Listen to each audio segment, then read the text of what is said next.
Hello and welcome to ISTV News. I'm Subla Kangava. Looking at the top stories we have. Juice factory which once dominated the markets of not only Manipur but also the entire northeast has now been turned into a cowshed. And state government is ready to extend 100% support to individuals or firms who wish to work in Manipur in IT sectors, exhorts CM Oibobi.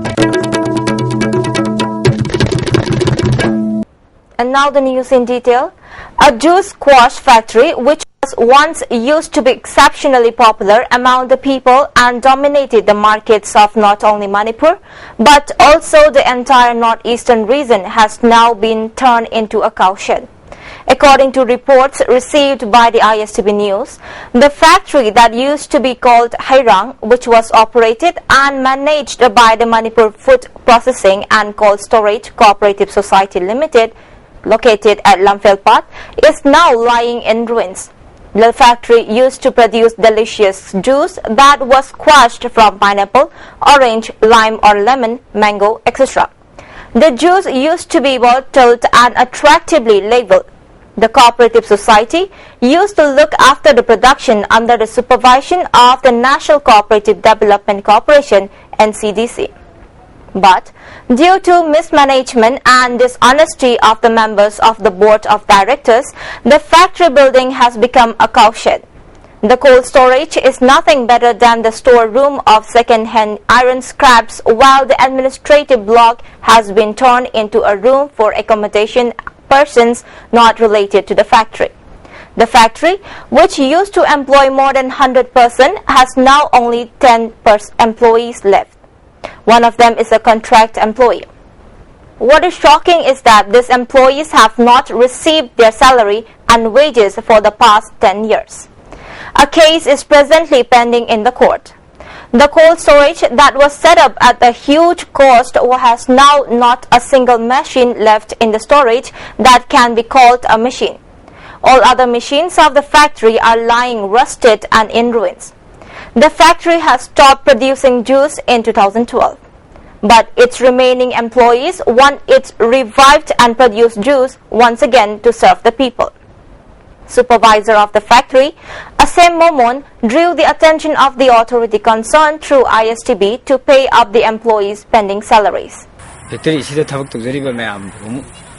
Suspend the thing back, Makalaki, Hiva, Noble, board of directors, Satark Pading, as he had the factory, Sohoban, is going to socket, but I would send to Tansanberda, Mating or Gataba, Amadin, Manipur State hit, talk from the Wikis of my side, I can't get the Mating or Gataba factory, saying a city, Sukin Batis, Hotana, Amadis, Mount Marinda, and Tamua, Sam, say, Manipur Prazania, Amadi, Machine Marinava, Infaman, Amadi. Punam became a fund all how the all employees the Mahusiraga Masimutang in Bibukaluna, I am the Kusuman Pang labor mamsi, 2 Matan Pitokuna, factory, a Mohana, the function to Honaba, don't never get them Yanga, I know, he said. Chief Minister Oibobi has said that the government of Manipur is ready to extend 100% support to individuals or firms who wish to work in the information technology sector in the state.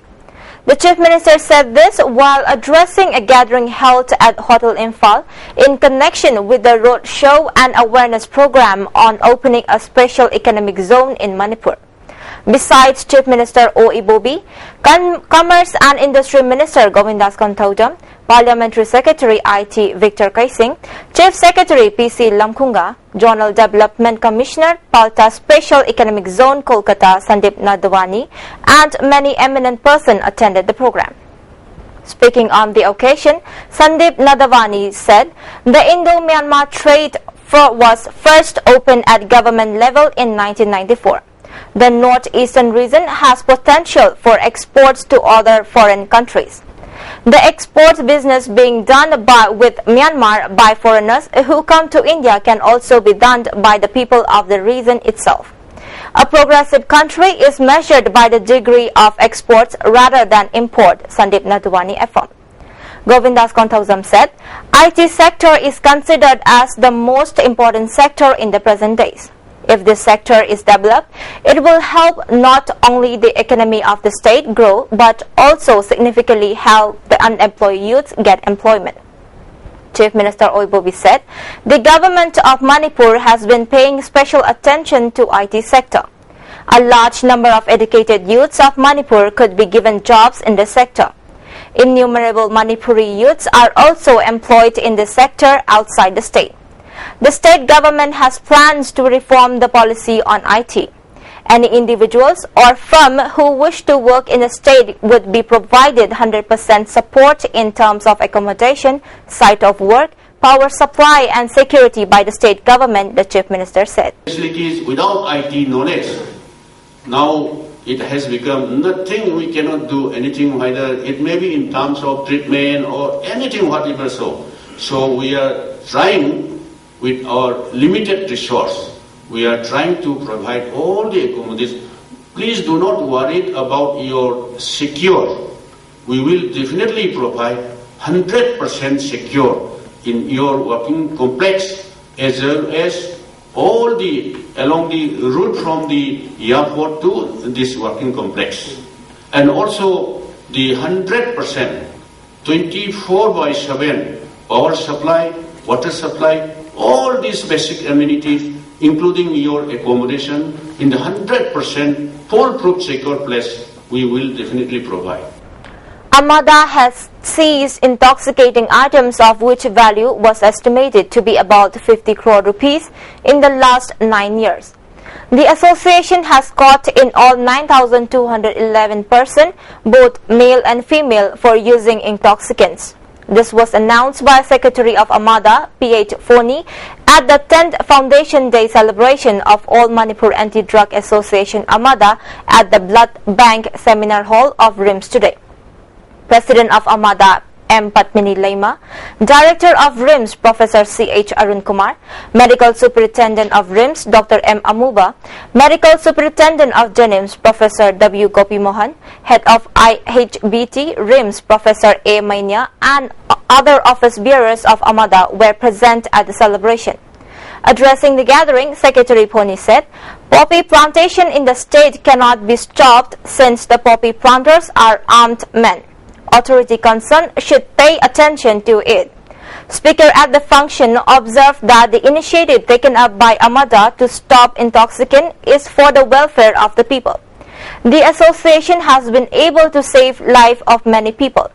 Director Arun Kumar said, we can't remain self-satisfied with the decreasing rate of using intoxicants in the last few years. We need to support Amada, which is trying to control use of intoxicants and strengthen them in their movement.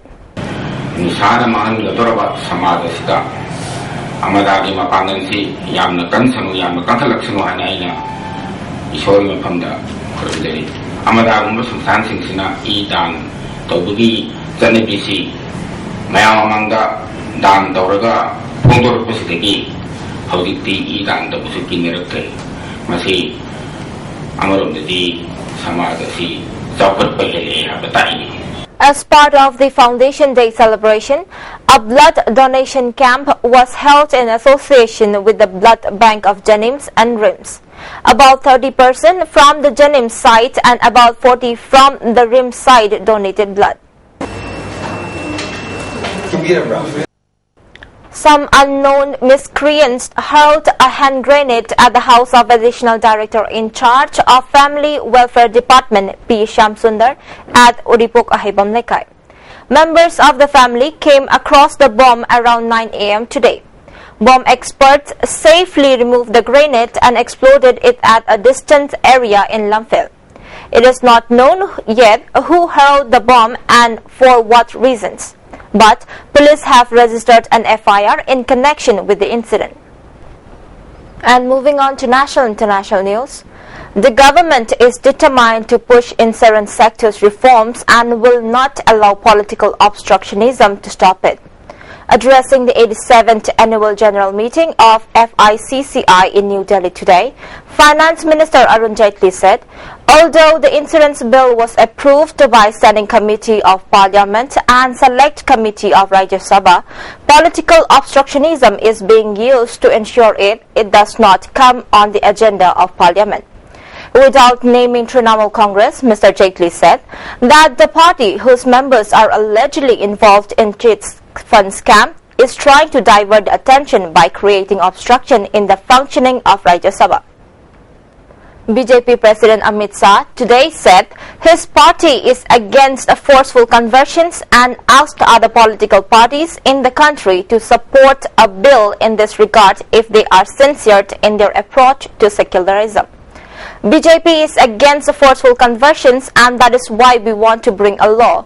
So-called secular parties should support BJP's move, said Mr. Shah. A public debate on the matter can be taken up only after arriving at a consensus amongst political parties, he said, when asked if BJP is ready to talk to minority organization on this issue.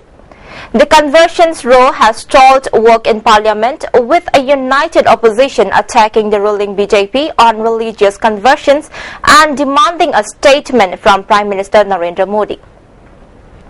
Brisk polling was on in Jharkhand, where about 35% votes were cast in the first 4 hours in the fifth and final phase today. Election Commission said 34.94% votes were polled till 11 a.m. in the 16 constituencies in tribal Santhal Parganas. Seeking to allay fears among people about adverse impact of electromagnetic field (EMF) radiation from mobile towers, an expert has said there is no convincing scientific evidence that the weak RF signals from base stations and wireless networks cause adverse health effects. Considering the very low exposure levels and research results collected to date, there is no convincing scientific evidence that the weak RF signals from base stations and wireless network cause adverse health effects, Emily Van Deventer, team leader of the radiation program at the World Health Organization, said in her presentation. She was making her presentation at the International Communication Union TSG5 meeting in Kochi earlier this week. A 24-year-old youth died after his mobile phone exploded while it was being charged in Korma village under Nainwa police station here, police said today. Rajulal Gurza was yesterday using his mobile phone while it was also put on charging. Suddenly, the mobile battery exploded with a high sound, causing him severe burn injuries on chest and hand. Chinese President Xi Jinping warned Hong Kong and Macau today to remember they are part of one China as pro-democracy campaigners in both semi-autonomous territories call for free leadership elections. Security has been tight during Xi's two-day visit to Macau to mark the 15th anniversary of the gambling hub's handover from Portugal, just day after police cleared the last remaining protest site in neighboring Hong Kong. Reporters on the airport tarmac waiting for Xi's arrival in Macau yesterday were not allowed to hold umbrellas, the symbol of Hong Kong's pro-democracy movement, and were handed raincoats instead. A small group of protesters had also attempted to walk to where Xi was staying while holding yellow umbrellas. Police stopped them, saying the area was restricted. Xi warned both territories against a misguided approach.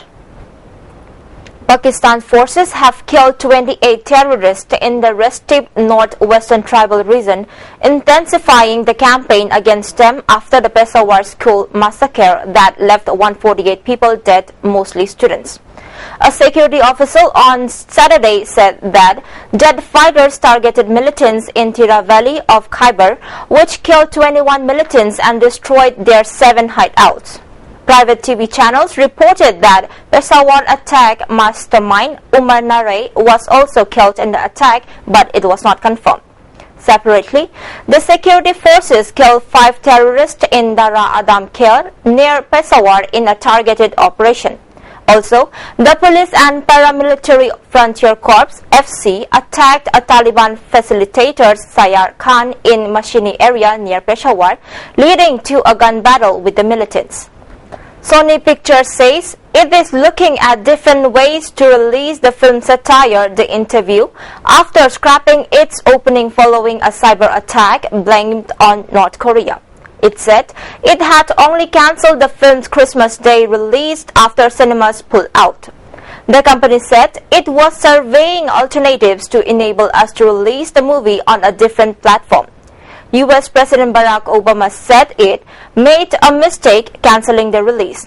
We cannot have a society in which some dictators someplace can start imposing censorship in the United States, he said.